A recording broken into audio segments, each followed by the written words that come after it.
Welcome back to the Frozen Forum podcast. I'm your host, Nathan DaCosta, along with my co-host, Alex Nagy. This is episode 25.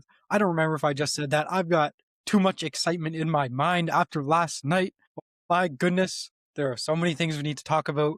But Alex, how are you doing? How are you feeling after yesterday? I mean, my blood pressure has never been better. It was pretty bad for a bit, but I'm pretty sure the blood that was flowing through my veins at one point in that game, it cleared anything that was in that was building up inside of me. Everything's flowing free now. We're doing great. We're loose. We're ready. I'm ready for Carolina. Bring it on. I mean, les Canadiens de Montréal. Les Canadiens de Montréal.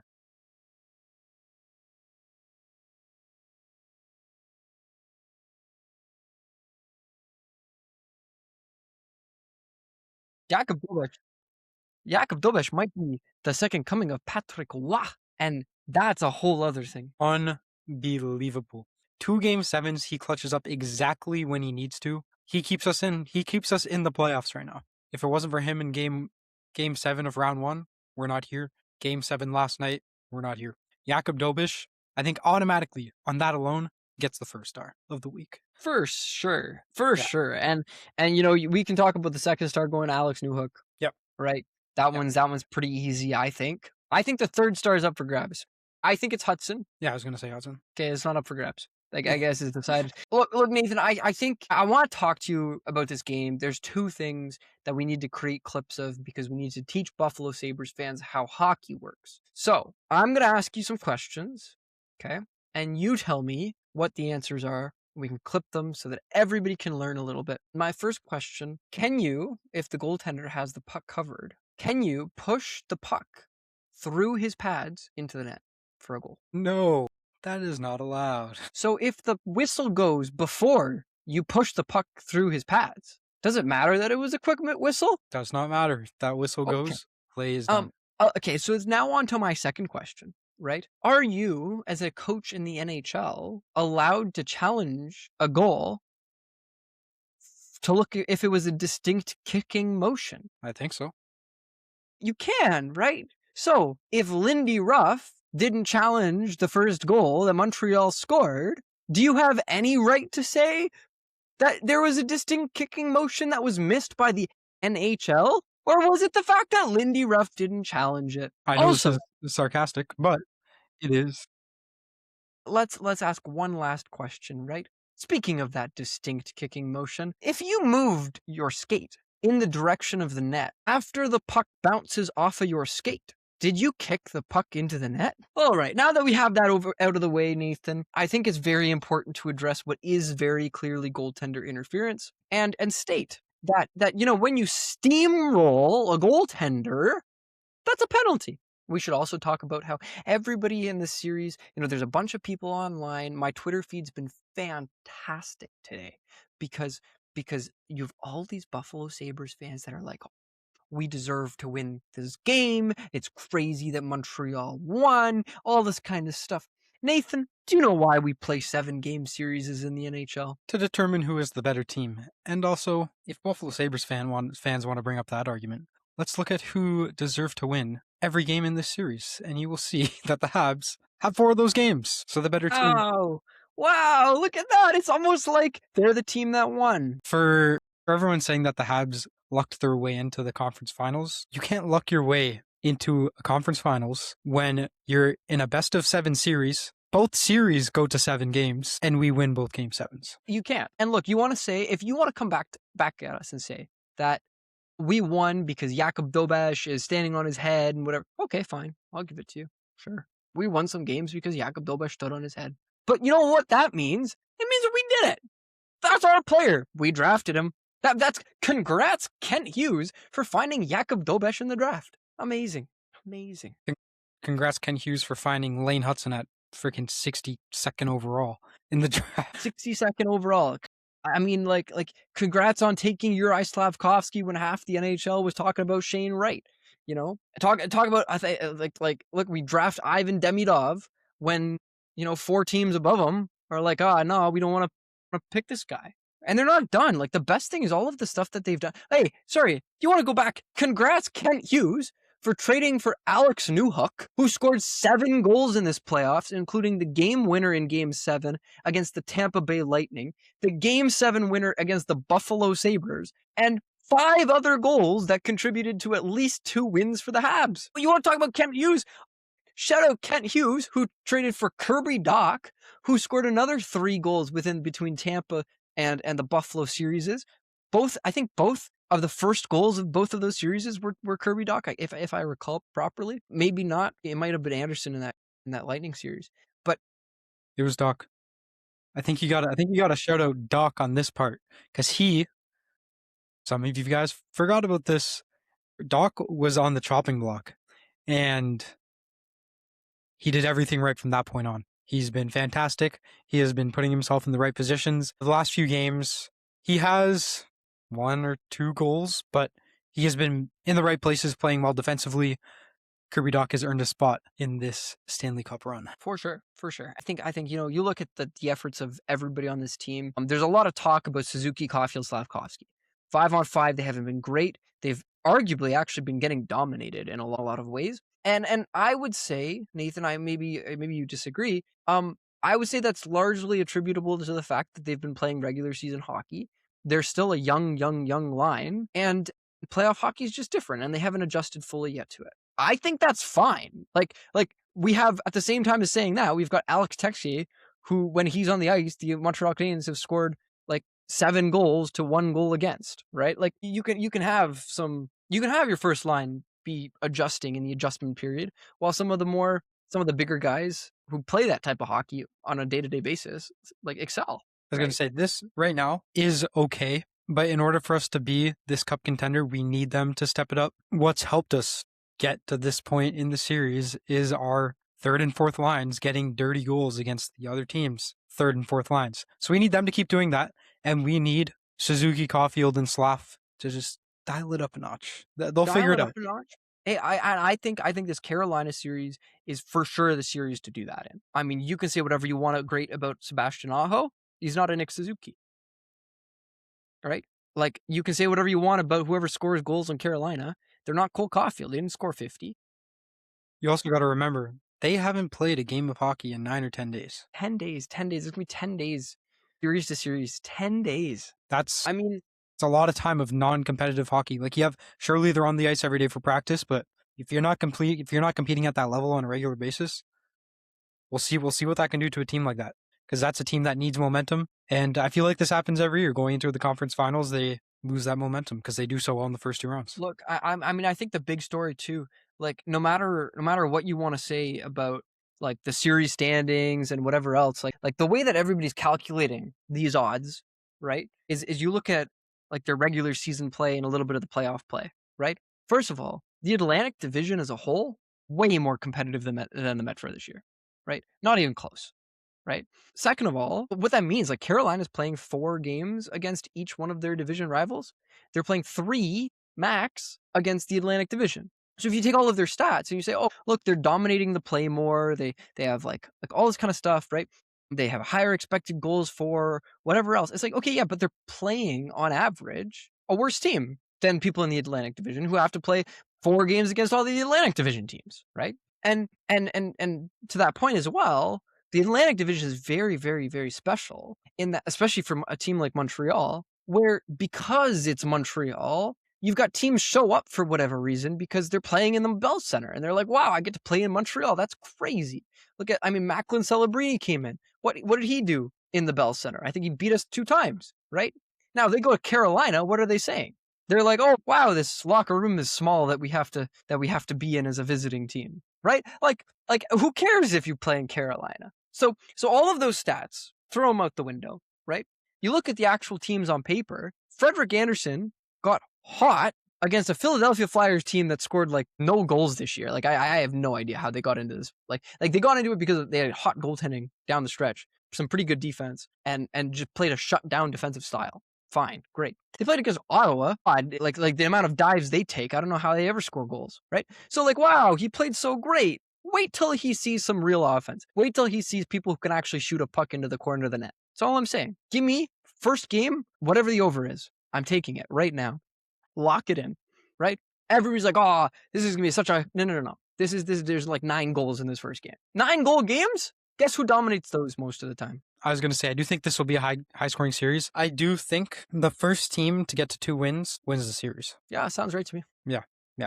And luckily for us, the Montreal Canadiens seem to play better on the road this playoff. So I do not mind being in Carolina at all. Look, I think we're winning game 1. I think Montreal learned their lesson. I think for whatever reason, and maybe it's because they're a young team. Like everybody's talking about how they don't have a killer instinct. I'd sort of agree. I haven't really seen it.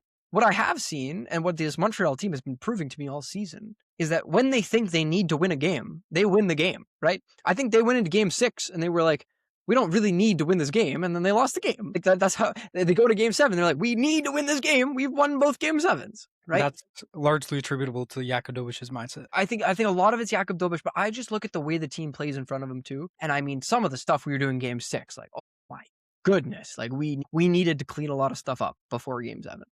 Right. But then the way we came out in game 7 is like, as Marty says, we bounce forward, right? We come back instead of going back to, like, we get better in those games. And I think that Montreal is going to go into this Carolina series saying we have to win game 1, not even because we need to win this in 4 games or whatever. We have to win game 1 because we need to cement a little bit of disbelief in the Carolina mindset, right? It's like right now, Carolina feels great. They've had 10 days to think about how to play this Habs team. They've had 10 days to rest and recover and practice. All you need as a Montreal team is to go out there and say, hey, you won 8 in a row. Doesn't matter, right? You have to win 4 against us. We also won 8 games. Exactly. Yeah, I don't think Carolina fans in general feel very, very confident about this team right now. And I mean, how could you not? Sweeping 2 series. But like you said, they haven't really seen the Atlantic talent. And now that we're the Atlantic champs, and Jakub Dobeš playing like this, the Habs know that this is by far our toughest challenge yet, these playoffs, and they will step it up a notch. It seems like that's what they always do. Whenever they need to step it up, they do.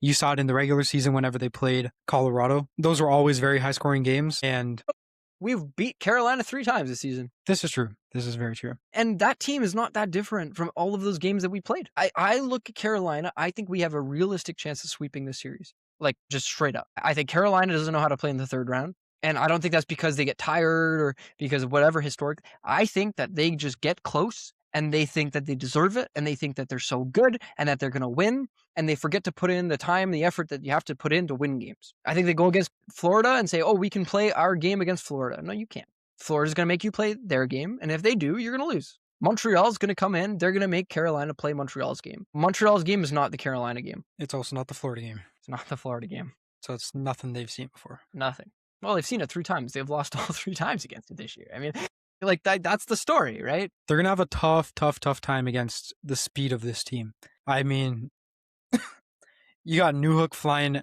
Newhook is a demon. He is by far the fastest guy on the team. Also, Suzuki is very deceptive with his speed.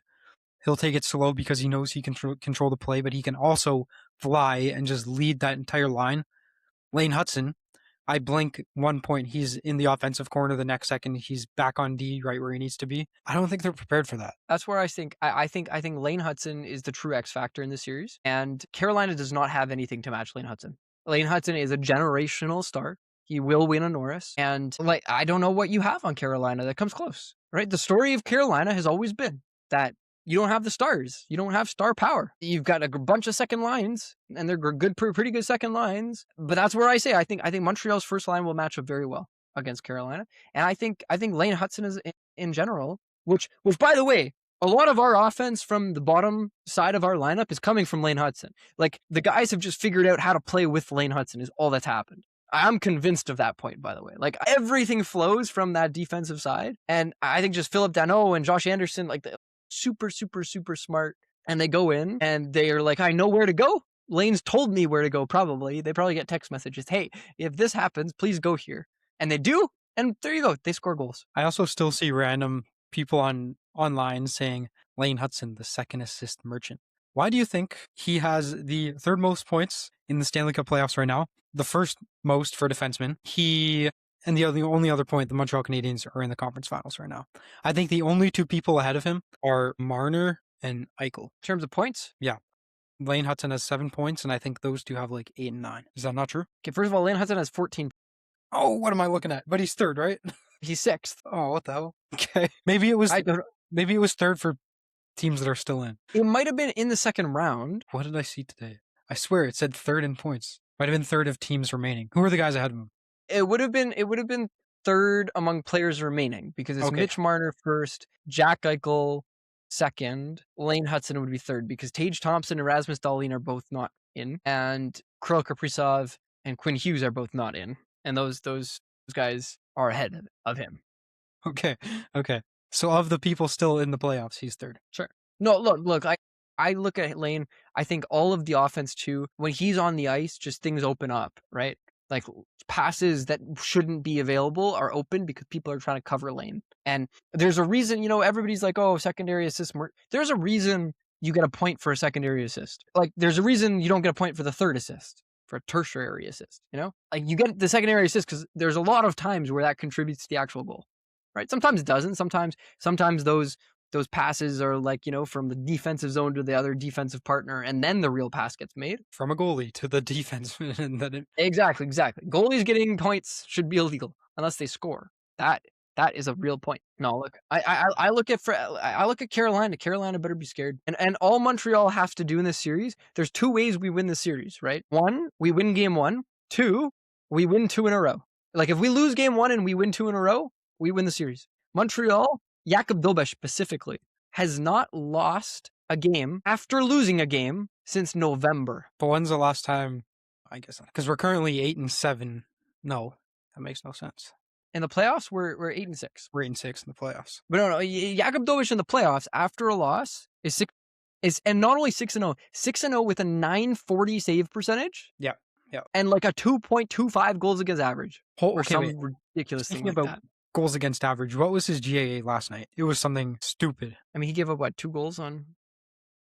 Yeah, he gave up 2 goals on So it was like 1 point something, 1.7 something. It was better than that. It's like 1. Anyways, Nathan, going into this next round, what do you think's important for Montreal? Just shoot at Carolina. Been beating these teams because they shoot 40 times a game. What we have been doing well is blocking shots. We're going to have to be in their lane, not letting them get as many shots to the net as they have been doing against Ottawa and the Flyers. And I think we have to give it right back to them. Freddie Anderson has not seen a myriad of shots, and that's exactly what we need to do. And this team is very capable of it. We get a lot of shooting opportunities, but I think this is part of the thing our first line's been struggling with. They wait for the perfect chance. When they get that perfect chance, it's going in.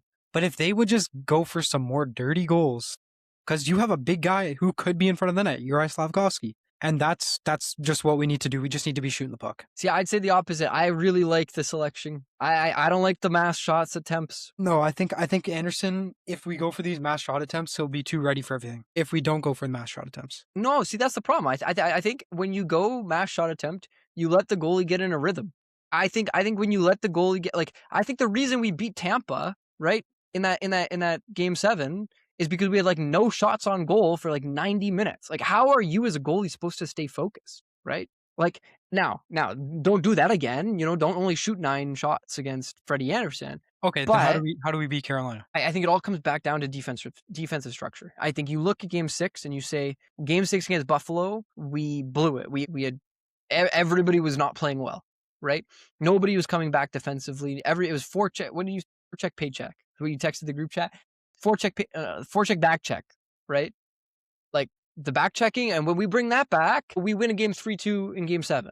When we bring that back in the first series, we win 2-1 against Tampa, right? That's how we're going to win the series. It's like the second you make it end to end, who can have more rush chances. Yeah, I think we have higher end skill, so I think you're going to win a lot of those battles too. But those are high quality scoring chances, right? So to me, it's how do you maximize high quality scoring chances? How do you get pucks on net when there's people in front, or when there's cross seam passes, or where there's whatever else? I think the less time that Carolina spends with the puck on their stick, the better it's going to be for us in the series. Okay, you heard it here first. Game 1 is on Thursday night. Thursday night In Carolina. Man, here we go again. One last thing I wanted to say. This season, is already a massive success. We are so far ahead of schedule, and this is just the beginning, boys. This is just the beginning. And with that being said, thank you all very much for making it to this point in the podcast.